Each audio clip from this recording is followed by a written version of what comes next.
the world is just like it is, and we are being our role.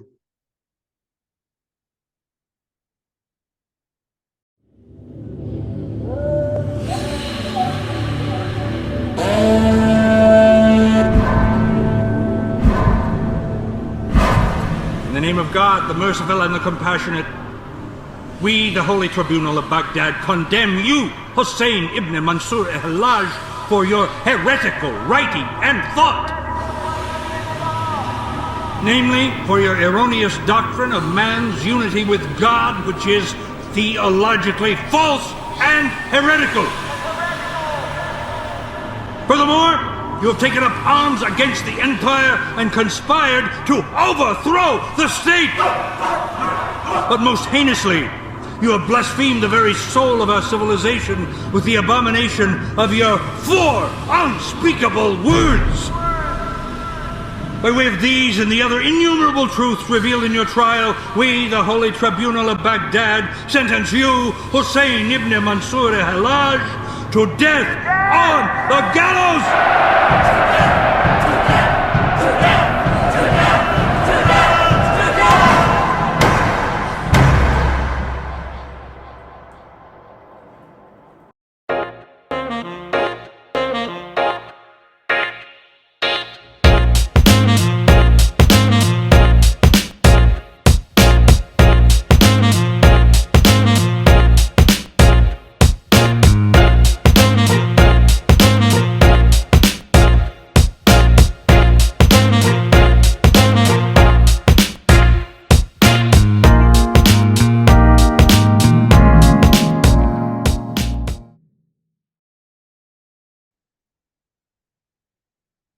Hago en BU online.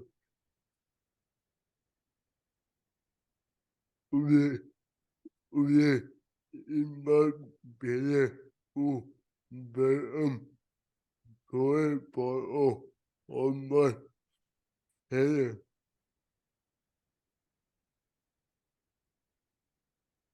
the world is just like it is, and we are being our role.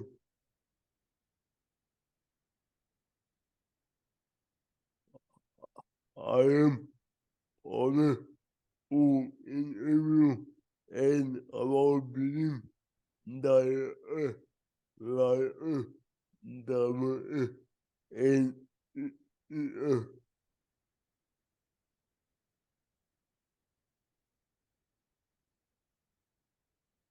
he had been avoided the only item and diamond to be made for his continuing and the artist who Kennedy artist.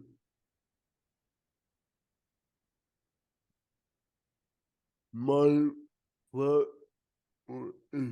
is how do you debut your in here?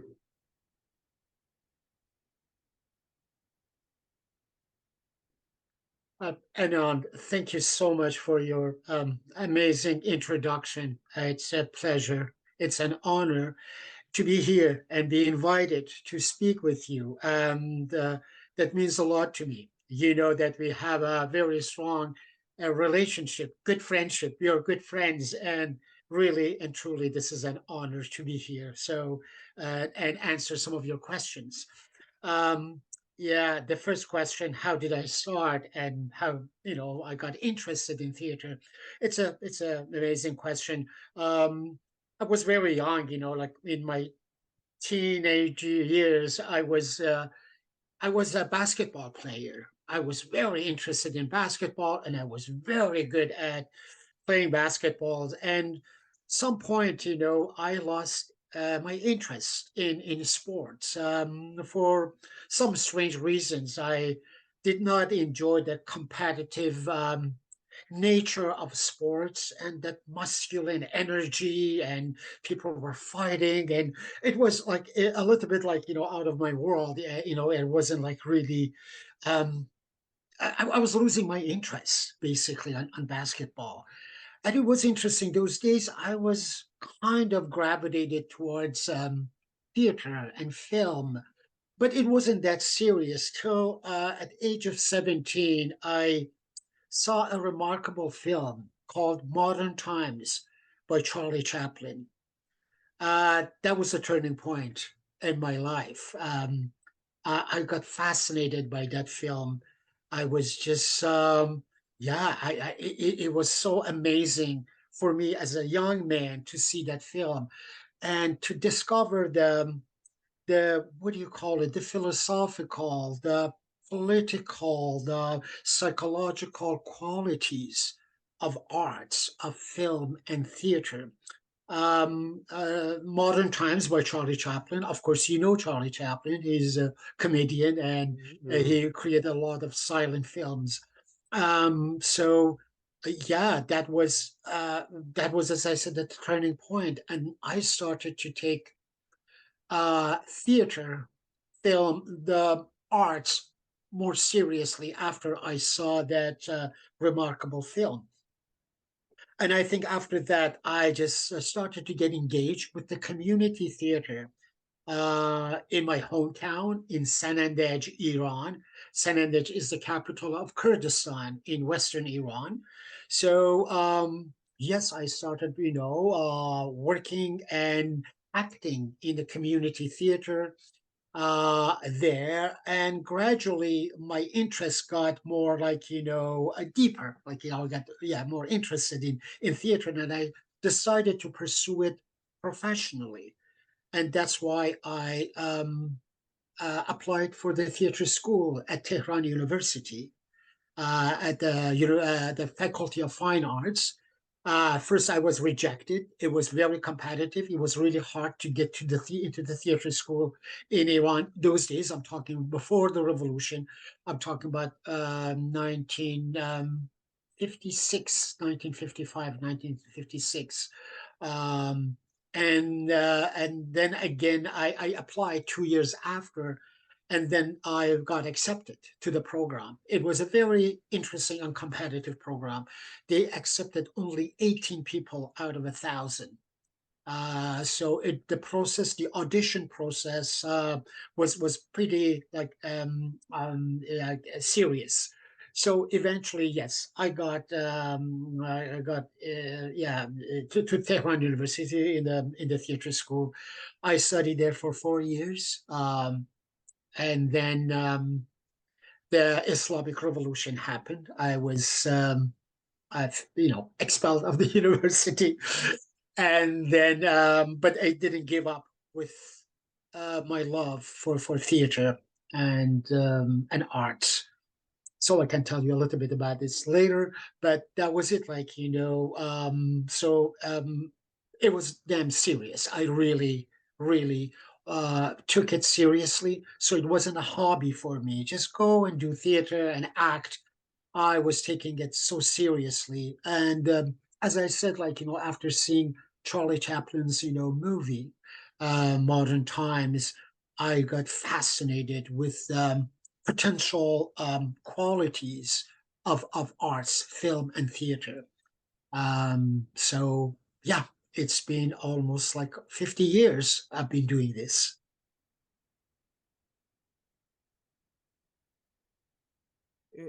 it, it, we, they are all in the room that you have in.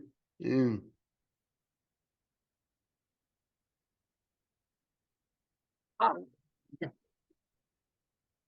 Yes, to be honest, like most of my acting career happens in Iran.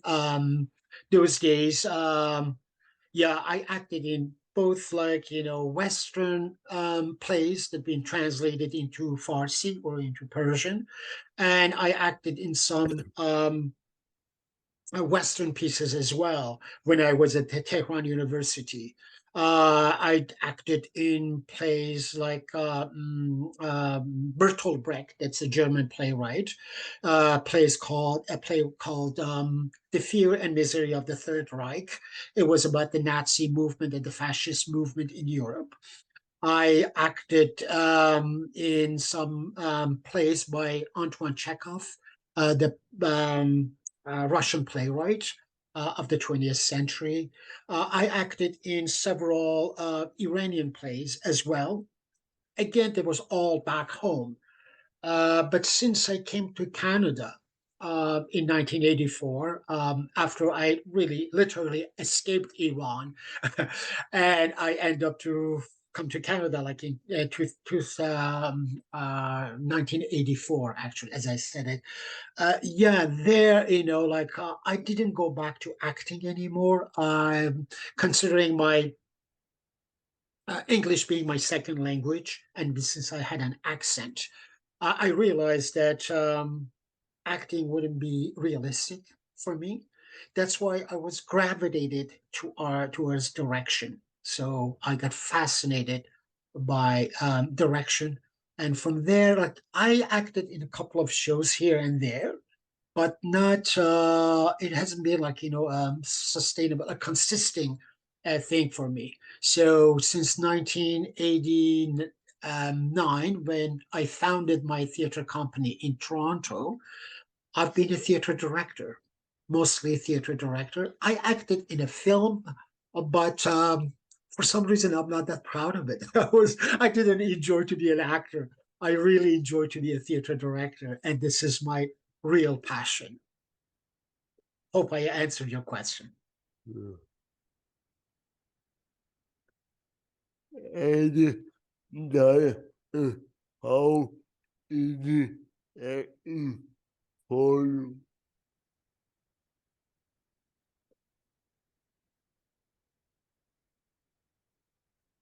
It's a great question, Anand. It is a great question. Like it's really hard. I think some people do this. Some people direct and act in their own shows, but I found it extremely difficult because like being a director, that you are in charge of the whole thing is not just guiding the directors how to act.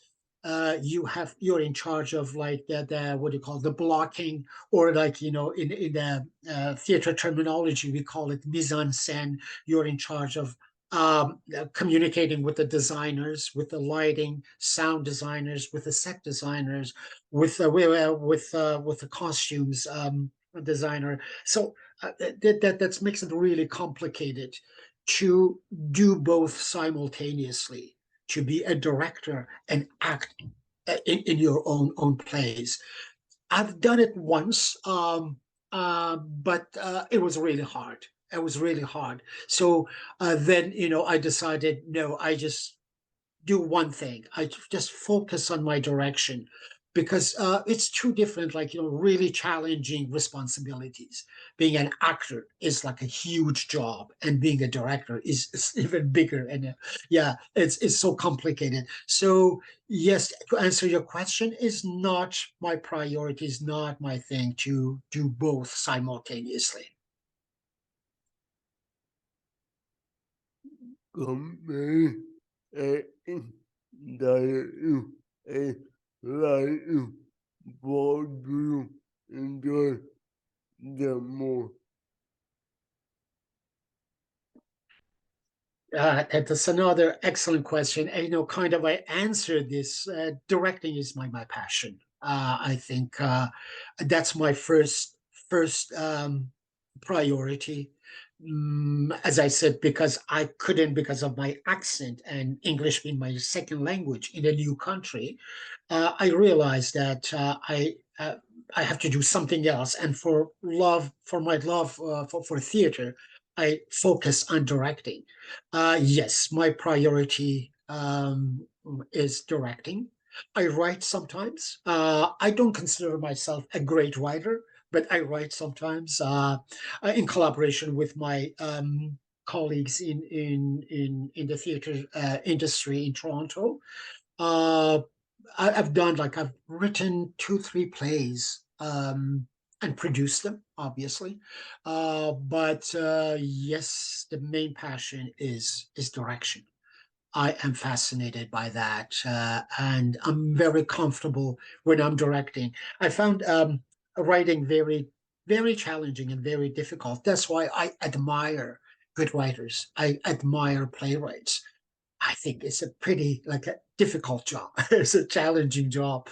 And as I said, I tried a few times and I realized it's very hard. So I may, again, it's not like I'm planning to write a play in the near future, but it's going to be really challenging. But yeah, direction is my priority, is my passion. how the come movie and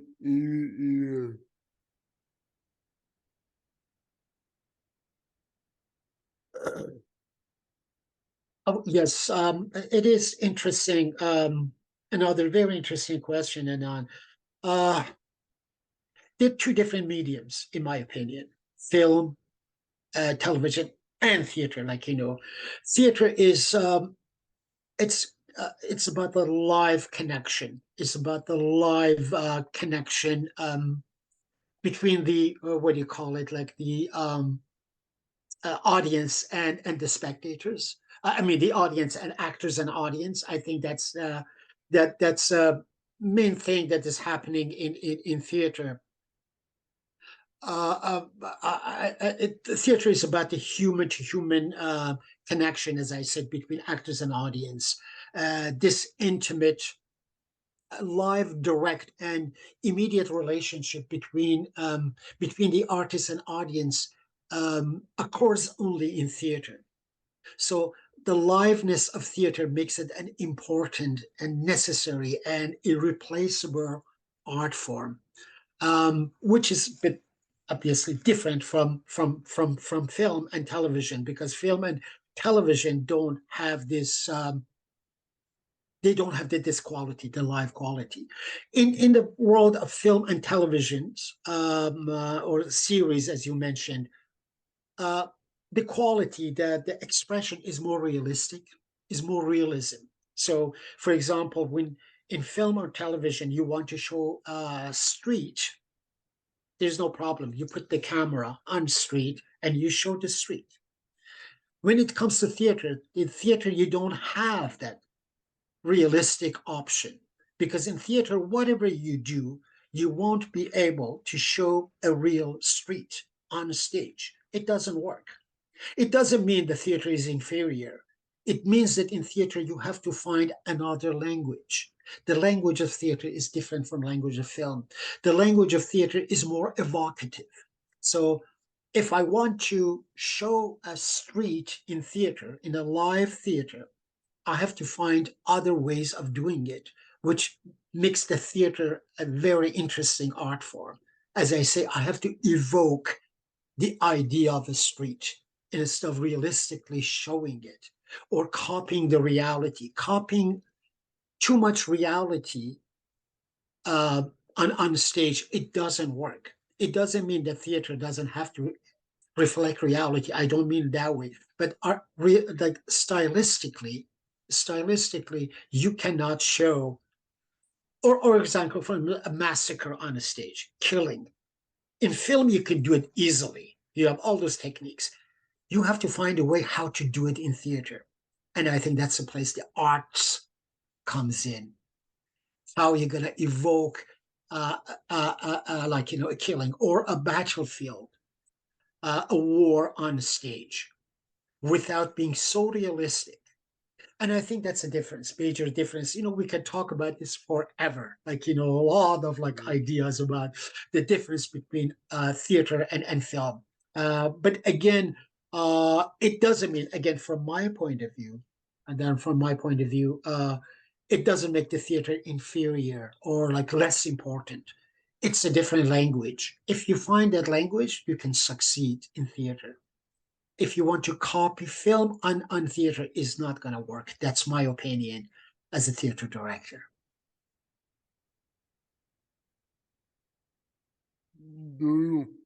there may any movie or TV here.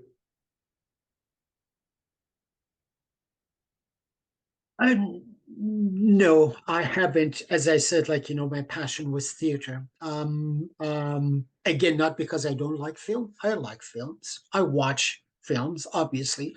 But as a creator, I am fascinated with the live theater, as I said, the live um, connection between myself and audience. But no, unfortunately or fortunately, I haven't directed any film or movie. I had the opportunities, to tell you the truth. I had the opportunities, but I wasn't like, I wasn't going crazy for it. I realize how much I love the art form, the theater art form. I want to kind of perfect myself. Perfection is impossible, but I wanted to perfect myself in my own medium, which is theater. So, but I've been hired as consultant for, for film and television sometimes, to just provide dramaturgy. They call it, like, as the terminology we use in theater a lot, as a consultant to help the actors, is a social, political, geographical references. I am always there as a consultant. If the film or movie is associated with, for example, with Iran, but of course I've been hired to just help and give them the right references and put them in the right context. If the show, so if the actor is not Iranian or is not Middle Eastern, but they need some references to understand the character and to play the character properly, I've been there to help them, to advise them. But personally, producing, directing a film or movie or a TV series, no, I haven't done it. How was your every here with me with the idea of the uno? Oh my God, it's been remarkable.